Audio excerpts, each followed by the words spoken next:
What's going on, guys? It's Zach here, bringing you guys on a fantasy football video. Obviously, again, not having the usual setup, so I want to apologize ahead of time for that. But this is week 17. We're on to the fantasy football playoffs or fantasy football championships. And obviously, it's really important that we get our start sits as accurate as possible. It's really the only decisions left to be made now that waivers have already run. The best thing we can do is just make sure we start the right players and do our best to maximize our opportunities to win these championships. So hopefully, you guys made it this far. Hopefully, you guys have a couple championships to play for. And I'm really rooting for you guys and all that. So I'll go over 5 games today. We got 5 games tomorrow, and the final 6 games the following day. So you'll get all 16 games over the next 3 videos. So if you miss or if there's any players I don't touch on, feel free to just make sure you check out those other videos. And then, of course, if you guys do have any specific questions or anything, just feel free to let me know in the comments. I love interacting with you guys and doing what we can to get you guys rock and roll and getting you guys your lineups all set.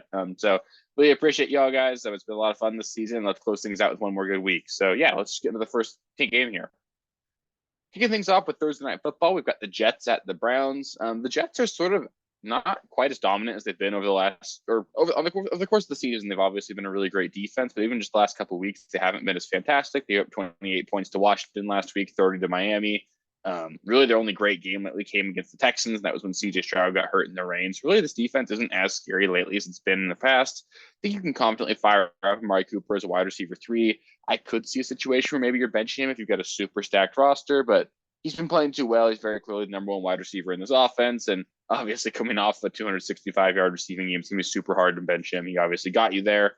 I'm in one league where I'm playing him over Zay Flowers and Tyler Lockett, so hopefully that helps you guys get a little bit of perspective there. But I think Amari Cooper is pretty much a lineup lock, and then Njoku also a lineup block for sure. There's no way I'm benching Njoku because even as good as the Jets defense has been against receivers and quarterbacks so far this season, they really have been beat over the middle by tight ends. So Njoku should perform really well this week. Joe Flacco, he's a streaming option. I think I would prefer to look elsewhere this week. Just obviously still a brutal matchup. The Jets defense are the worst matchup for opposing quarterbacks in the NFL right now. And I know Joe Flacco's been great, and I get it if you want to just sort of dance with the girl you brought. He obviously got a lot of people to the fantasy championships. If you want to play Flacco, you can, but I think it makes a lot of sense to look elsewhere.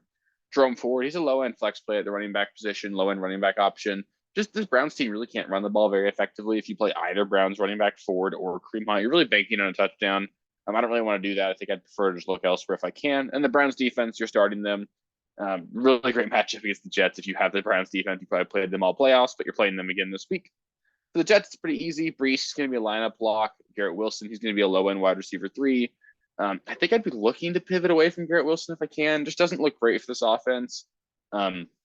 He's obviously their best player outside of Brees Hall. It's him or Brees Hall, so they will need to feature him. Maybe we get Zach Wilson back this week, but in general, I think I just prefer to look elsewhere. And then I'm obviously going to sit every single other Jet this week. Next, we've got a Saturday night football game between the Lions and the Cowboys. Super excited for this one. A lot of fantasy implications, a lot of playoff implications as well.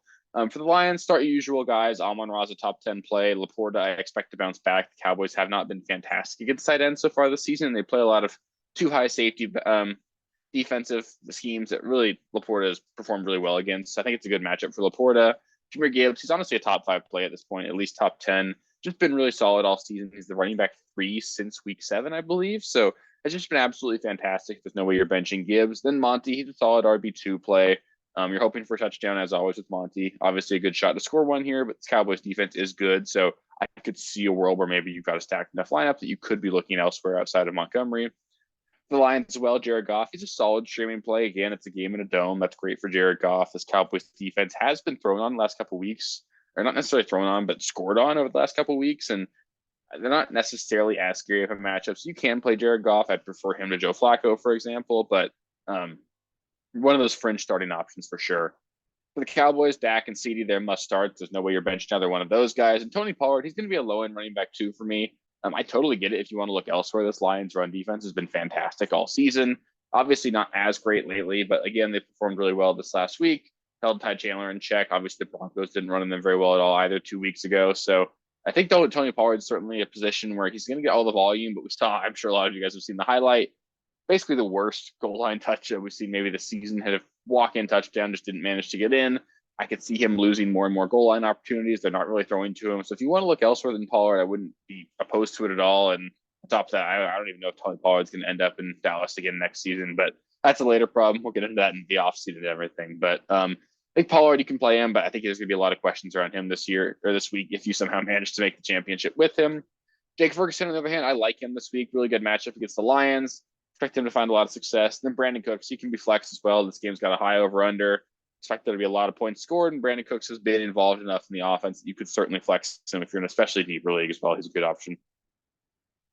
Next, put the Titans at the Texans. It's a tough one for me. The Titans are just a really tough team to evaluate. DeAndre Hopkins obviously has not been great each of the last couple of weeks. He's still a flex play. This is a good matchup against the Houston Texans.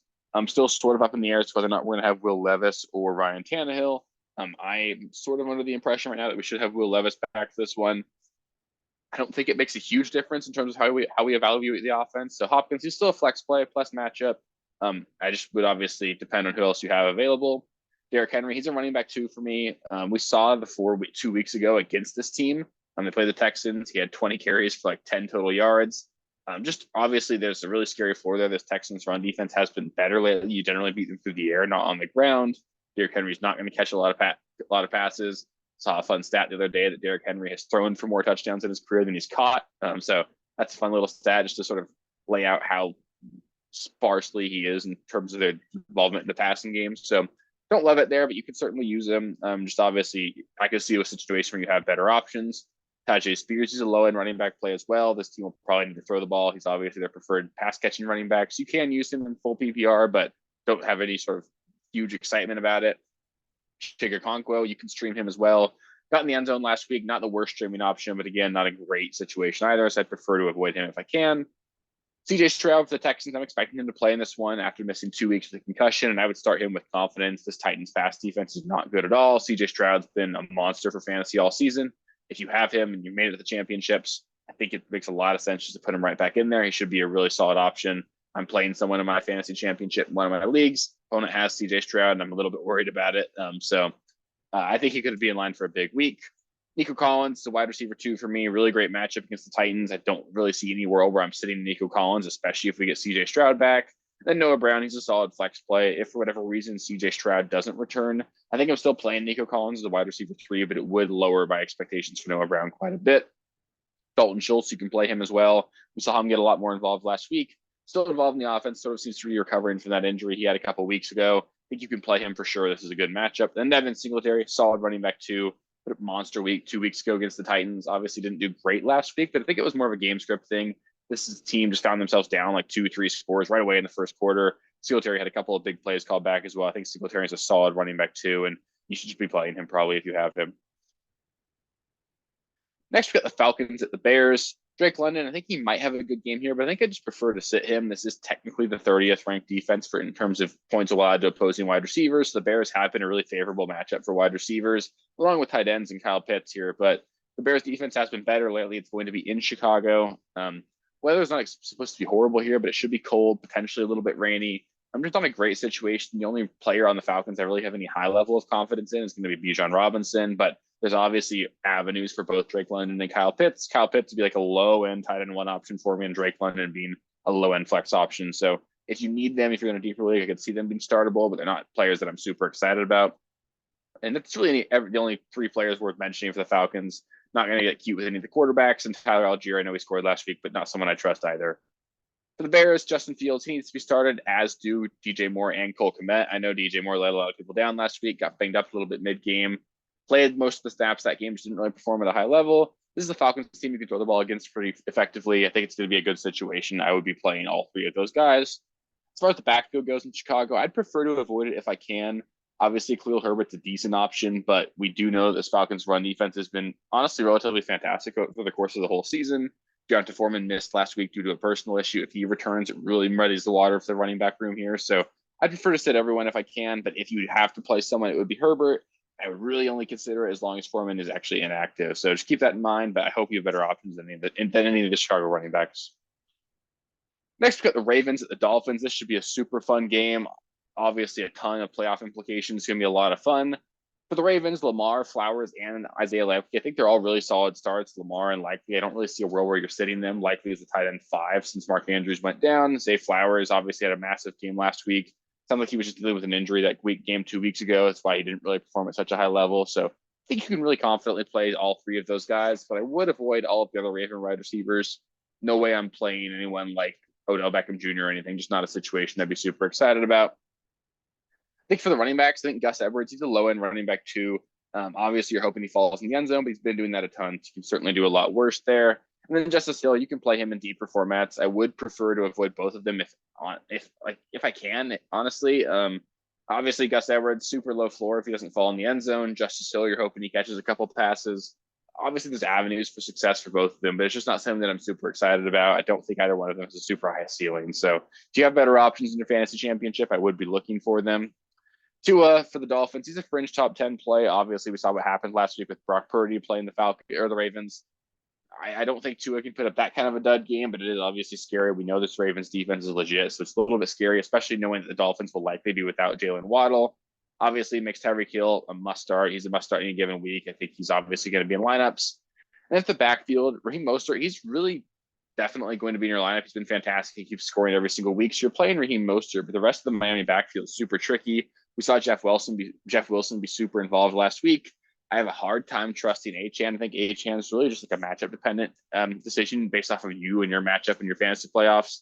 If you are a significant underdog and you have Achane, I think I'd be playing Achane. Obviously, he unlocks a super high ceiling, but if you're a favorite or have better options or safer options, I think it just makes a lot of sense to consider sitting him. We saw the floor last week. I'm worried if this is a 3 running back backfield against a super good Ravens run defense that we could see a really significant floor game for Achane. Obviously, he's a threat to take any touch to the house. He could put up a big game, so you could make me eat crow there. But I think I would prefer to bench Achane if I can. But again, obviously depends on your options and depends on what your matchup is. So if you have any questions about Achane, I think he'll be one of the people that a lot of people have questions about this week.